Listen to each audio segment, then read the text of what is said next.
Thanks for inviting me here today and just giving us the opportunity to talk to you all, not just kind of in this kind of brief presentation, but over lunch. And we're really, really keen to do that and to just be part of what is a really critical community in terms of kind of the creative ecology of the whole country, but particularly here in the north.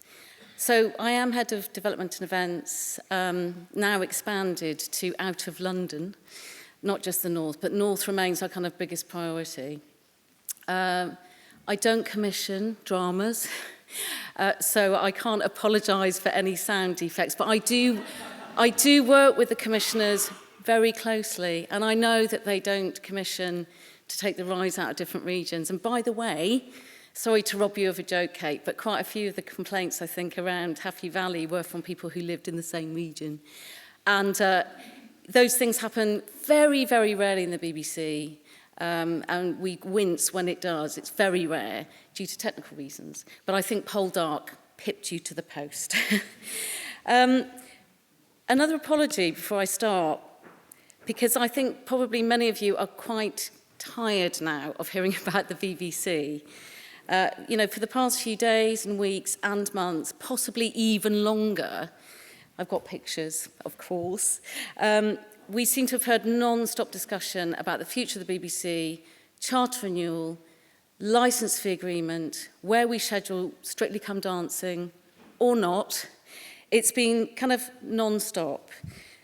Do we remove the BBC blocks off the buildings, or do we just get back up there and polish them? I think the latter, hopefully, is how we're feeling right now. And of course, the BBC's future is incredibly important, not just for people who work in the BBC for licence fee payers, but I genuinely believe for the whole of the kind of, you know, the creative well-being of the UK. And it's important for lots and lots of different reasons, but I do have some sympathy for those who are a little bit weary about hearing about it. So I'm not going to talk about that today. Instead, I want to focus on what we can do and what we can achieve when we work together with organisations like many of yours. Before I do that and kind of get into some of the kind of really important themes, I think, that we want to focus on in partnerships, I just wanted to remind you a little bit about what we've been up to recently, if you don't mind. We are the home of original British drama. The sound is usually good. This year, we've already had brought TV viewers a really brilliant adaptation, I think, of War and Peace. We've had the gripping second series of Happy Valley, filmed here in Yorkshire. We've had The Night Manager, great adaptation of John le Carré's book, and The A Word, with some of the very best kind of northern talent that this kind of nation offers, with Christopher Eccleston and Lee Ingleby. And then Line of Duty, and that really broke records in terms of audiences, particularly with the last episode. We had people kind of glued to that, which is a really compelling story, I think, and important beyond what we do at the BBC. And we're midway through series 3 of Peaky Blinders, Stephen Knight's kind of epic, beautiful drama. And then, of course, Leeds' own Kay Mellor in the club, back on BBC One. Very, very proud of that. And in the hills of West Yorkshire, right now, we're currently filming a brand new drama about the lives of the 3 extraordinary Bronte sisters. It's called To Walk Invisible. This is the build of the set that is happening in Haworth. We couldn't use the original parsonage, so this is the kind of the investment that's going into that. There are quite a few Bronte's anniversaries around, and we felt, a bit like Shakespeare, which I'll come on to in a second, that it's really important to kind of mark these moments. This is a collaboration with the Open University. It's a big theme that I wanted to pick up on as well today. And of course, written by exceptional kind of Yorkshire talent, Sally Wainwright, also creator of Happy Valley, which I just mentioned. Now, from some of kind of Yorkshire's greatest writers to probably our greatest living playwright, we've been celebrating the Bard for the last few weeks in fitting style, I think. We've committed to doing a Shakespeare festival for kind of concentrated period of time. Just this Friday, BBC One featured 9 different versions of A Midsummer Night's Dream, filmed in different parts of the country, as local amateur actors and children were recruited by the RSC to play the parts of the fairies and the rude mechanicals. We called it the best bottoms in the land. And what thrills us, I think, is that as many people watch that on Friday night on BBC One at 7:30 as they would on any other Friday night when they might be watching EastEnders, which I think is really important, given that's quite a challenging thing to tune into. So we're particularly proud of that. And then on the night after, on Saturday, we had Benedict Cumberbatch, who just completely occupied the role of Richard III. Another kind of fitting part, I think, to our kind of celebration of Shakespeare. So beyond drama, throughout the summer, we'll be celebrating a bumper kind of season of sport, hopefully some British successes, who knows. We've got, of course, the Rio Olympics, the Euros, European Football Championships, and Wimbledon. And these are really big moments for us that kind of draw the nation together. And I believe we do that quite well. But we do more than make great content, because we are privileged enough to be funded by the public, by licence fee payers. So we take public service really, really seriously. And we strive to be a force for public good. We don't always get it right, but that's what we strive to do.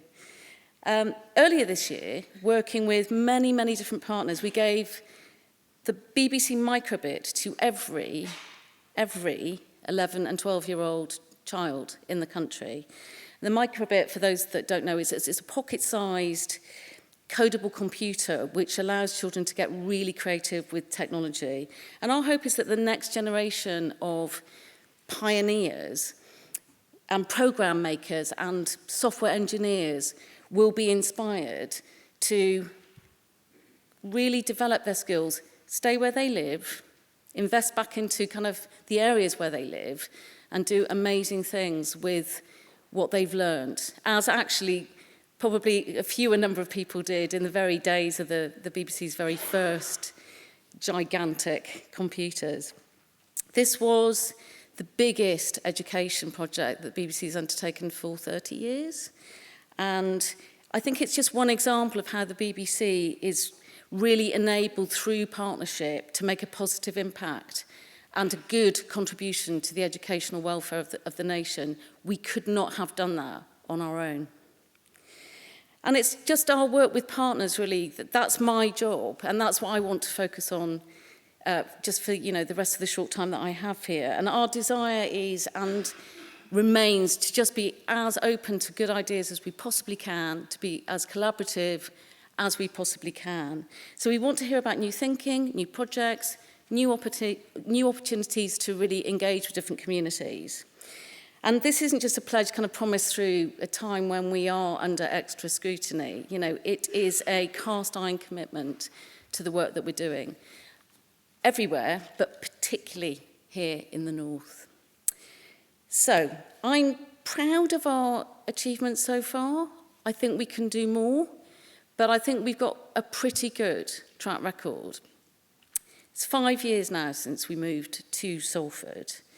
That was a big migration project. I was one of the people who led on that project with the then director of BBC North, Peter Salmon. And it was the case then that satisfaction with the BBC decreased the further north you went. So our aim behind that move was to just close that gap between the north and the south. And we kind of set about that really in 3 ways. And I actually, before I get on to that, it wasn't ever going to be enough to just move big departments. So we moved BBC Sport and Children's and Learning and 5 Live, Lock, Stock and Barrel, quite a few other bits and pieces as well, things like the Philharmonic Orchestra and Digital, which has now kind of ballooned. But that wasn't enough, really, to just hope that audiences in the north would look more favourably towards the BBC. On top of that, we wanted to build relationships and partnerships across the north so that we could really engage with communities and better reflect and better portray the whole country. So, 3 things we did. Firstly, to ensure that Northern audiences are just better informed about our BBC content. Also, let's make content that really appeals to audiences wherever they live. And let's really target that, as opposed to just a broad brush, this is for everyone. And thirdly, let's do more live events so that we can spend more time directly face-to-face with those same audiences. And we set about kind of achieving these objectives by working with partners. We literally could not have done any of this really on our own. And my team have been putting on quite a lot of events from Blackpool to Sunderland, from Preston to Leeds, Merseyside to Hull.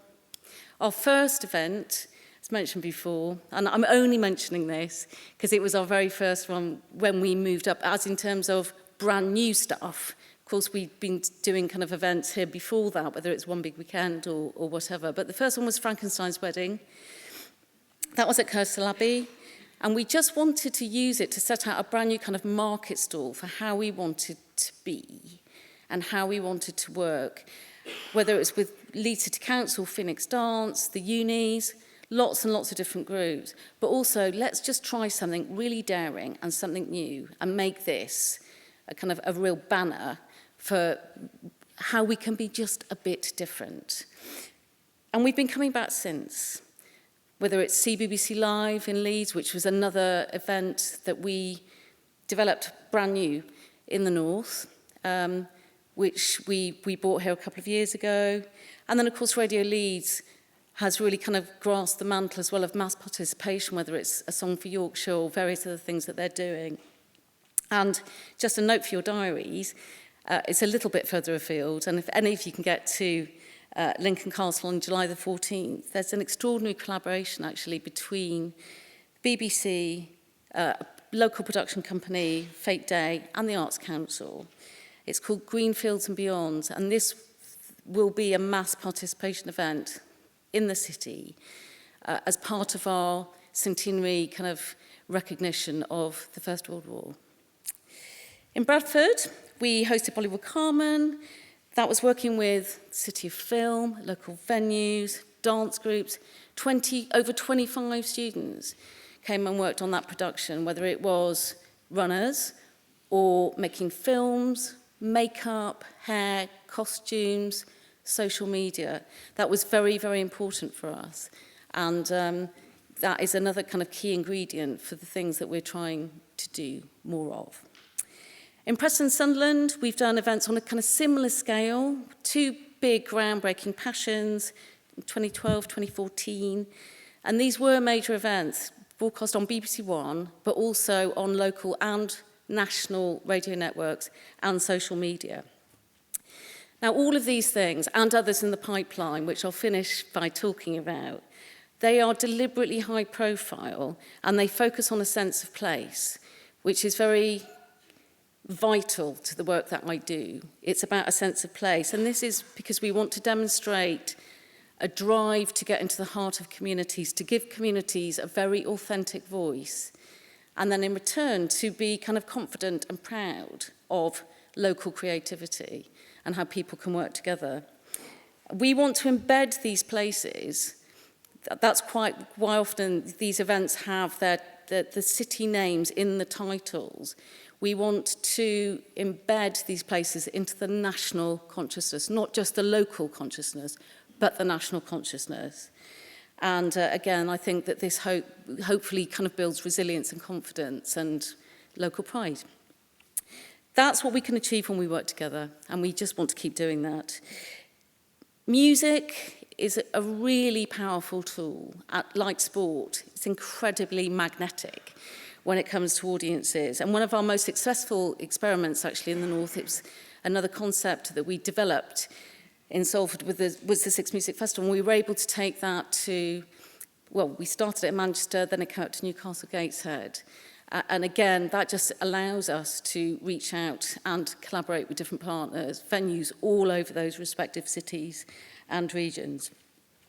In 2 weeks' time, another note for your diaries, our radio stations across Yorkshire and Lincolnshire actually We'll be working with just countless partners, from African and Caribbean community groups to 3D production artists.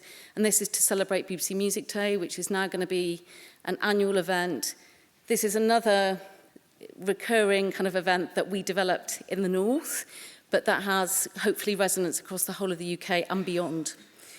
So here in Leeds, St John's, the Baptist Church, is going to be ringing its bells alongside, simultaneously, 80 other churches right across the country in a kind of rhyming, chiming, hopefully harmonious bell-ringing moment. There'll also be live music from Kirkstall Bridge, and that will be to kind of celebrate the extraordinary clean-up, actually, of the kind of devastation of the floods last Boxing Day, which left the kind of local pub under 6 feet of water. So, again, June the 3rd, something to kind of listen out for. Get Inspired is another way that we work with and can't do without local partners. And this is a BBC Sports initiative to encourage people to think about health and well-being. Children's, they really are probably one of the best bits of the BBC, I think, in terms of being very open and hungry and looking for new collaborations. And one really successful relationship they've built, which I just wanted to just spend a few seconds on, is with Northern Ballet, because it's based here in Leeds. Been working together for 5 years to produce one-off dance shows that are shown on CBeebies.